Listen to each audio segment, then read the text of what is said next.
Sir నమస్కారం sir. నమస్తే. Sir TDP government ఏర్పడిన తర్వాత, కూటమి గవర్నమెంట్ ఏర్పడిన తర్వాత అమరావతిని రాజధానిగా చేస్తామని చెప్పేసి వాళ్ళు అనౌన్స్ చేశారు. అందుకు సంబంధించిన నిర్మాణం కూడా జరుగుతుంది. అయితే అమరావతి నిర్మాణం ఇప్పుడప్పుడే అది పూర్తవ్వదు. దానిపైన టీడీపీకి జనసేనకు మధ్యన ఒక అంటే భిన్నాభిప్రాయాలు ఉన్నాయి అని చెప్పేసి వార్తలు అయితే వినిపిస్తున్నాయి సార్. అంటే గతంలో పవన్ కళ్యాణ్ గారు చేసిన అంటే అమరావతి వ్యతిరేకంగా చేసిన వ్యాఖ్యలు ఇప్పుడు వైసీపీ వాళ్ళు ప్రచారం చేయడం, మొన్న జనసేన నేత బొలిశెట్టి సత్యనారాయణ కూడా అమరావతి నిర్మాణాన్ని అర్జెంటుగా ఆపాలని చెప్పి సాయం చేసిన వ్యాఖ్యలు కానివ్వండి. అంటే ఇప్పుడు మోదీ గారు కూడా నిన్న కలిసినప్పుడు కూడా అమరావతికి సంబంధించి ఎటువంటి నిధులు కూడా కేటాయించలేదు. దీంతో అసలు అమరావతి నిర్మాణం జరుగుతుందా లేదా అన్న సందేహం అయితే అందరిలో కూడా మొదలైంది సార్. మరి మీరేం చెప్తారు సార్ దీని గురించి? అంటే అమరావతి అనేది ఒక రోజుతోనో 2 ఏళ్లతోనో 10 ఏళ్లతోనో అయ్యే పని కాదు అనేది చంద్రబాబు నాయుడు గారు అమరావతి విజన్ ప్రకటించిన రోజే ప్రపంచానికి చెప్పాడు. 35 సంవత్సరాలు పడుతుంది ఈ ప్రాజెక్టు అని చెప్పాడు ఆయన. గుర్తుండేదైతే ఒక్కసారి పాత రికార్డులు తిరగేస్తే విషయం తెలుస్తుంది. 32,000 ఎకరాలు సేకరించాడు ఆయన. మహానగర నిర్మాణానికి ఆయన ల్యాండ్ ఓనర్స్తో ఒక రకంగా అంటే ఒక 700 గజాల స్థలంలో ఒక బిల్డరు అపార్ట్మెంట్స్ కట్టడానికి ఒక డెవలప్మెంట్ అగ్రిమెంట్ చేసుకుంటాడు. 60-40, 30-70 ఈ పద్ధతిలో. అంటే నిర్మాణం జరుపుకున్నటువంటి ప్లాట్లలో మీకు ఇంత శాతం కేటాయిస్తాము, మిగిలింది మేము తీసుకుంటాము, మొత్తం ఖర్చు మాదే అన్న పద్ధతిలో. ఇదే తరహా అగ్రిమెంట్ అక్కడ వాళ్ళతో చేసుకున్నాడు ఆయన. చేసుకుని ఇక్కడ దీని మీద జరిగేటువంటి అభివృద్ధిలో మీకు ఈ షేర్ వస్తుంది అని చెప్పాడు. ఆ షేర్ ఊహించి ఈలోపు కౌలు డబ్బులు ఏదైతే వస్తుందో వాళ్ళకి ఆ డబ్బులు వీళ్ళు ఇచ్చేటట్టు, ప్రభుత్వం ఇచ్చేటట్టు. ఆల్రెడీ కౌలు రైతులే మెజారిటీ వ్యవసాయం చేస్తున్నారు కాబట్టి దానికంటే గవర్నమెంట్ నుంచి నెల 1వ తారీఖు డబ్బులు పడిపోతాయి ట్రెజరీ నుంచి అని ఆశపడి వాళ్ళందరూ పొలాలు చేతిలో పెట్టారండి. పెట్టిన తర్వాత అంతా పని అయిపోయింది. నిజానికి మొదట అనుకున్నటువంటి సిఆర్డిఏ పరిధి కంటే కూడా విస్తరించారు. విస్తరించి ఇంకా కొన్ని గ్రామాలను కలిపారు దానిలో.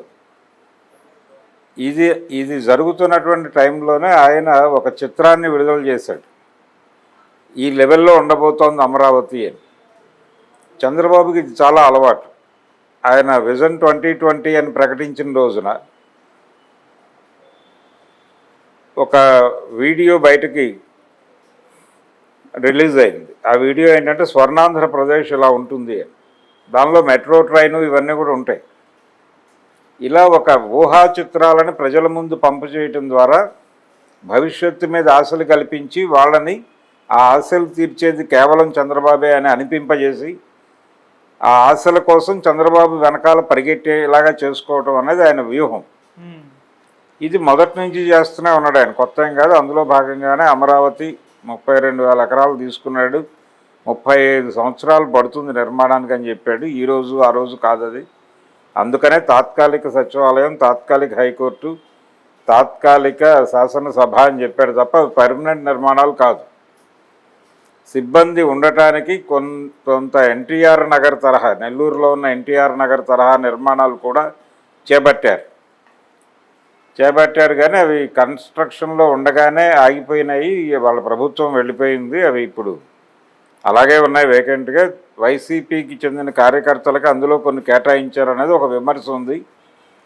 ఏది ఏమైనప్పటికీ చంద్రబాబు నాయుడు గారి ప్రోగ్రాము ఒక రోజుతో అయ్యేది కాదు. అమరావతికి సంబంధించి అని అనుకుంటే అమరావతి వెంటనే అయిపోవాలి అని అనటం తప్పు. అమరావతి వెంటనే అయిపోతుందని ఆయన చెప్పాల. అదేదో 2 ఏళ్ల పను, 3 ఏళ్ల పను, 5 ఏళ్ల పను అని చెప్పాల.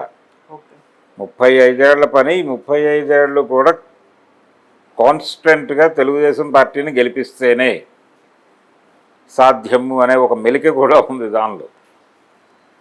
అందుకని చంద్రబాబు నాయుడు గారు మాస్టర్ ప్లానర్, ఆయన స్కీమర్. ఆ లెవెల్ స్కీమర్లు ఎవరూ కనిపించరు మనకు రాజకీయాల్లో, తెలుగు రాజకీయాల్లో. అలా ఆయన ఒక స్కీమ్ వేసాడు. అమరావతి రాజధాని కాదు, అది అమరావతి స్కీమే. ఈ అమరావతి స్కీమ్ గురించి సీరియస్గా పట్టించుకుంటే అది గొడవే. ఎవరైనా సరే ముందు ప్రభుత్వ భవనాలు పర్మనెంట్ నిర్మాణాలు చేసేస్తే ఆ సిబ్బంది వస్తారు అక్కడికి. ఆ వచ్చిన సిబ్బందికి అకామిడేషను, వాళ్ళకి కావలసినటువంటి ఇతర వ్యవహారాలకు సంబంధించిన ఏర్పాట్లు, బార్లు, నైట్ క్లబ్బులు అన్నీ కూడా వాటంతటవి వస్తాయి. ఆ ల్యాండ్ లార్డ్సే వాళ్ళ స్థలాల్లో నిర్మాణాలు జరిపి, లేకపోతే వాళ్ళతో ప్రైవేటు సంస్థలు ఒప్పందాలు కుదుర్చుకుని నిర్మాణాలు జరిపి స్టార్ హోటళ్ళు నిర్మించి వీళ్ళకి ఆ ఎమ్యూనిటీస్ అన్నీ కల్పించి ఒక రాజధాని, ఒక సిటీ డెవలప్ అవుతుంది దానంతట అదే. నువ్వు కేవలం ప్రభుత్వ భవనాలన్నీ అక్కడికి తరలించి నిర్మాణాలు పూర్తి చేసి వాళ్ళకి అప్పచెబితే దానికి ఒక ఫ్లో పెరుగుతుంది. ఎప్పుడైతే జనం రాకడ పెరిగిందో ఆ వచ్చిన ప్రజల అవసరాలు తీర్చడం అనేది వాళ్ళ విధి, అక్కడున్న ప్రజల విధి, అక్కడ ఆస్తులు కలిగిన వాళ్ళ విధి. వాళ్ళు వీళ్ళందరినీ ఫెసిలిటేట్ చేసి వీళ్ళందరికీ ఏం కావాలో అవి చూసి వాళ్ళు 4 డబ్బులు చేసుకుంటారు. అది వదిలిపెట్టేసి అసలు పొలాలన్నీ నాకేమండి, నేనేదో చేసి మీ చేతిలో పెడతానని చెప్పడమే దుర్మార్గం. ఓకే, ఆ పని చేసాడు చంద్రబాబు, అయిపోయింది అది. ఇప్పుడు దాని గురించి బాధపడే ప్రయోజనం లేదు. నిజానికి పవన్ కళ్యాణ్ ఆ ఎన్నికల్లో 2019 ఎన్నికల్లో తెలుగుదేశం పార్టీ మీద చేసినటువంటి విమర్శల్లో ప్రధానమైనటువంటిది అమరావతి అనే పేరుతో వీళ్ళు ఒక స్కామ్ చేస్తున్నారు అన్నాడు. అది అంతేకాదు, చాలా అవినీతికి పాల్పడింది తెలుగుదేశం అన్నాడు. లోకేష్ గారు డబ్బు లేకపోతే పనిచేయడం అన్నారు. టేబుల్ మీద ఎంత పెట్టారో చూసి దాన్ని బట్టి మాట్లాడతాడని కూడా పవన్ కళ్యాణ్ మాట్లాడాడు. ఇవన్నీ కూడా విన్నాం మనం. ఎన్నికల్లో ఫలితాలు తేడా రాగానే ఇమ్మీడియట్గా కూటమి అనే మాట మొదట మాట్లాడింది కూడా పవన్ కళ్యాణ్. తిట్టింది ఆయనే, మళ్ళీ హక్కును చేర్చుకుందాం, కలిసి వెళ్దాం రండి అని పిలిచింది ఆయనే. కాబట్టి పవన్ కళ్యాణ్ ఆ రోజున మాట్లాడిన మాటలు ఆయన ప్రతిపక్ష నేతగా మాట్లాడినవి తప్ప కూటమిలో సభ్యుడిగా కాదు. కూటమిలో సభ్యుడిగా ఉన్నాడు అంతకుముందు. ఉన్నప్పుడు రకరకాలుగా చంద్రబాబుని కలిసేవాడు ఆయన. ఇక్కడి నుంచి వాళ్ళ ఖర్చుతో విమానం వేయించుకుని వెళ్ళి ఆయన అక్కడ కలిసి వచ్చేవాడు. ప్రశ్నిస్తున్నాను అనే పేరుతో ఏవో కొన్ని ప్రశ్నలు వేస్తున్నాను చంద్రబాబు నాయుడు గారికి, ఆ సమాధానాలు తీసుకొచ్చి మీకు చెప్తాను అనేవాడు ఆయన.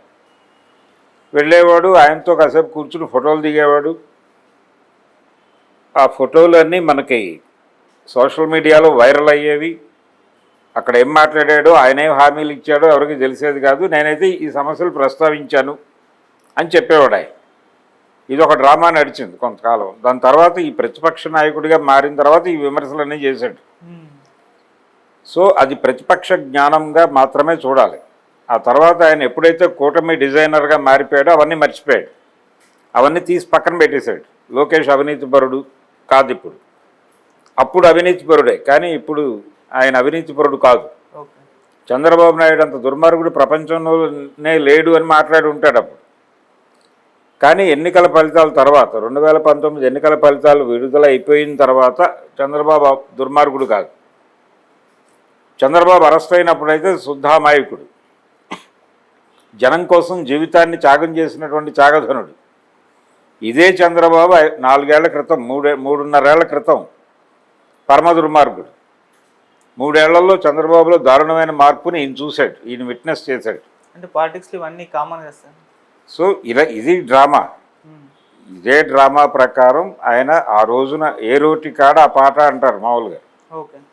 సో ఆయన ప్రతిపక్ష నాయకుడిగా ఉండగా అప్పటి అధికార పక్షం మీద విరుచుకుపడ్డాడు. ఆ అధికార పక్షంతో ఆయన 3.5 ఏళ్ల పైన అంటకాగినప్పుడు ఆయనకి ఇవన్నీ గుర్తు రాలా, మర్చిపోయాడు. మెమరీ లాస్ వచ్చింది ఆయనకి. ఆ తర్వాత ఎప్పుడైతే ప్రతిపక్షంగా మారిపోయాడో అప్పుడు ఆయనకి ప్రతి కీన్ విషయము కనిపించింది. అంటే మారుమూల విషయాలు కూడా ఆయన దృష్టికి ఎంబోజ్ అయి వచ్చినాయి. అప్పుడు దాడి చేస్తాడు. అయిపోయిన తర్వాత మళ్ళీ కూటమి ఆర్గనైజింగ్ ప్రోగ్రాంలోకి వెళ్ళిపోయాడు. ఆ ప్రోగ్రాంలో బిజీ అయిపోయాడు. జగన్మోహన్ రెడ్డిని టార్గెట్ చేయడం అనే పనిలో బిజీ అయిపోయాడు. ఫైనల్గా ఎన్నికలు వచ్చినాయి. ఈ లోపల కూటమి ఏర్పడింది. చంద్రబాబు ఎన్నిక సందర్భంగా చంద్రబాబు మీద ఎలా ఒత్తిడి పెట్టాలి అనేది అనుకున్నారు. ఈలోపు ఈయనకి కూడా ఉప ముఖ్యమంత్రి పదవి ఇచ్చారు. ఈ విషయాలన్నీ గమనించి చంద్రబాబు గారు ఇప్పుడు ఈయన కూడా ప్రభుత్వంలో భాగస్వామి అయిపోయాడు. ఈ ఈ సెటప్లో ఇప్పుడు మాట్లాడే ధోరణి ఇలా ఉంటుంది. ఇప్పుడు ఆయనకు జగన్ మాత్రమే విలన్, చంద్రబాబు విలన్ కాదు. చంద్రబాబు దేవుడు, దేవుడు గారి అబ్బాయి మినీ దేవుడు. ఈ కండిషన్లో పవన్ కళ్యాణ్ సినిమా నడుస్తుంది. ఆయనకి వాళ్ళ పార్టీకి పదవులు ఇచ్చాడు, వాళ్ళ పార్టీకి ఎంపీ స్థానాలు ఇచ్చాడు. వీళ్ళు 100% విజయం సాధించినప్పటికీ ఇచ్చినవాడు చంద్రబాబు. ఇది సెటప్. అంతే తప్ప పవన్ కళ్యాణ్ ఏదో అమరావతిని నిర్మింపజేస్తాడనో ఆపేస్తాడో అనక్కర్లేదు. అమరావతి మీద చాలా పెద్ద స్కీమ్ ఉంది చంద్రబాబు బ్రెయిన్లో. ఆ స్కీమ్ అవ్వకుండా దాన్ని వదిలిపెట్టాడు ఆయన. అమరావతి చేస్తాడా అనేది, చెయ్యడా అనేది ఏ ప్రాతిపదికన మాట్లాడుతున్నారు? కేంద్రం నుంచి నిధులు వస్తాయా లేదా అని మాట్లాడుతున్నారు. నిధులు ఇవ్వడానికి అభ్యంతరం లేదని గతంలో కూడా చెప్పాడు ఆయన, నరేంద్ర మోడీ. కాబట్టి ఇవన్నీ బయట నుంచి దాడిలే తప్ప చంద్రబాబు నాయుడు అక్కడ ఒరగబెట్టేది కూడా ఏమి ఉండదు. ఇప్పటికి అయ్యేది కాదు అది.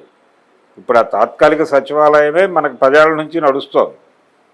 చంద్రబాబు పీరియడ్లో అదే నడిచింది, జగన్మోహన్ రెడ్డి పీరియడ్లో అదే నడిచింది, ఇప్పుడు అదే నడుస్తోంది. మళ్ళీ చంద్రబాబు వచ్చినా అది మారలా.